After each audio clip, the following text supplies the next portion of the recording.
కానీ ఆయన ఏమనుకుంటారంటే నా పని ఇంతే కావచ్చు, ఓ పాట పాడి వచ్చేయడం కావచ్చు అనుకుంటారు. కానీ దేవుడి ఉద్దేశం అది కాదు. సదాకాలం ఆయన సేవలో ఉంచుకోవడం ఆయన ఉద్దేశం. దేవుని స్తోత్రం గాక. ప్రియమైన దేవుని సంగమా, ఏదో ఒక కారణాన్ని దేవుడు ఎత్తుక్కుని మన మనుషులందరినీ కూడా జతపరుస్తూ వెళ్తూ ఉంటారు. మన హృదయంలో ఒకటి అనుకోవాలి, అడవులో సింహాలు కూడా ఒక గుంపు ఉంటుంది, మేకలు కూడా ఒక గుంపు ఉంటుంది. వాటిలో కూడా ఒక గుంపుగా జీవించడం అనేది అలవాటు ఉంది. కానీ మనుషుల్లో ఐక్యత లేదు, మనుషుల్లో విధేయత లేదు, సువార్థికుల్లో విధేయత ఐక్యత లేదు. దానికోసం మనం ప్రయాసపడుతున్నాం. ఎందుకంటే నేను అందరికీ కూడా చెప్పేది ఒకటేనండి, క్రీస్తు రాజ్యం అనేది చిన్న విషయం కాదు. సాతాను చిన్నోడేమీ కాదు, పెద్ద పెద్ద వ్యక్తుల్ని పడగొట్టినోడు సాతాను. కానీ ఒంటరి ప్రయాణం మంచిది కాదు. సువార్త పనిలో మనందరం కూడా ఏక మనసుతోటి ప్రయాణం చేయాలి. లేదంటే సాతాను మన పనిని ఏం చేస్తాడండి, అడ్డగిస్తాడు. అపోస్తలుడైన పౌలు పనిని అనేక మార్లు సాతాను అడ్డగిస్తూ వచ్చాడు. మీ అందరికీ నేను చెప్పేది ఏంటంటే, చల్లారిపోయిన స్థితిలో ఉండకండి. ప్రార్థనలకు వెళ్ళి 4 పాటలు పాడేస్తే ఆ దేవుడు నా ద్వారా మహింపరచబడిపోయాడు అనుకుంటా ఉంటారు. అది కాదు. ఉన్నతమైన పనిని నీ బ్రెయిన్ చాలా చాలా చాలా పనులు చేయగలదు. దేవుని స్తోత్రం గాక. చైనా కూడా కనిపించిన యంత్రం కంటే ఎక్కువ పనులు నీ బ్రెయిన్ చేయగలదు. కానీ నువ్వు ఏం చేస్తావంటే నీ స్థాయిని నువ్వు ఏం చేస్తావు, తగ్గించుకుంటావు. ప్రియమైన దేవుని సంగమా, ఇక్కడ అబ్రహాం గారు అనే ఒక ఆయన ఉన్నారు.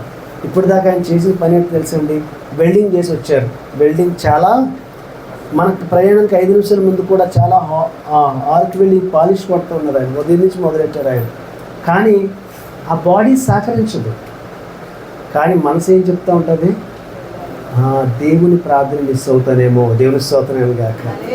ఇవాళ సేవకులో మంచం మీద ఉండి పొద్దునకల్లా పోతుందని చెప్పినా ఏమంటున్నారు వీళ్ళు, మా తెల్లవలసిన 5 గంటలకు వచ్చేస్తానమ్మా, ఇటు రాత్రి పోయినా పర్లేదు.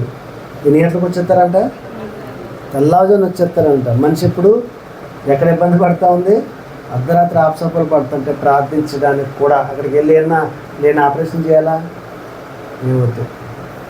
మరి నా దగ్గర 13 ఇవన్నీ వాళ్ళకి తెలియదు కాబట్టి చెప్తున్నాను. 13 సంవత్సరాలు అంటి పెట్టుకున్న ఒక యవనస్తుని నాకు సేవ చేసిన తీసాను ఇందాక వనలోంచి. ఎందుకు తీసానో తెలుసా, నువ్వు మన వన సభ్యుడిలో కీలకంగా ఉన్న వ్యక్తి భార్యకి బాగాలేనప్పుడు ప్రయాణం చేయలేనివాడివి నీ లోకం కోసం ఏం ప్రయాణం చేస్తాను. కొన్ని ఎథిక్స్ అనమాట.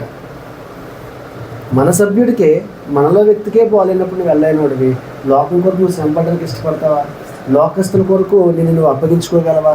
స్తెఫన వల్ల రాళ్లతో కొట్టబడగలవా? అట్లాంటి ఆలోచన చేసి ఏం చేస్తామంటే ఇలాంటి పొల్లిని ఏం చేస్తామండి, ఏరేస్తూ ఉంటాం. అలాగే మా కోపం పెట్టుకోం. నీకు ఎప్పుడైనా సహాయం మా దగ్గరికి రావచ్చు, కానీ దీంట్లో పర్మిషన్స్ అయితే మేము ఇవ్వలేము. ఎందుకు ఇవ్వలేమంటే మరి ఒక్కొక్కరిని పోవడం ఉద్దేశం కాదు. మనిషిని ఎట్లా ఐడెంటిఫై చేస్తాం, మిమ్మల్ని ఎలా ఐడెంటిఫై చేస్తాం చెప్పడానికి చెప్తున్నాను. ఈయన అప్పుడే పనిలోంచి ఒక్క నిమిషం అలసిపోయి వచ్చి రాయవరం మీటింగ్ బండి పక్కన పార్క్ చేసి టక్ మీద తయారయ్యి వచ్చేసి వాళ్ళ చలిలో వచ్చేసి, ఇదంతా మీకు అర్థం అవ్వకపోతే చెప్తున్నాను. మన జీవితాల్లో ఇలాంటి చేసినంత మాత్రం మన ప్రాణమైనా పోతుందా?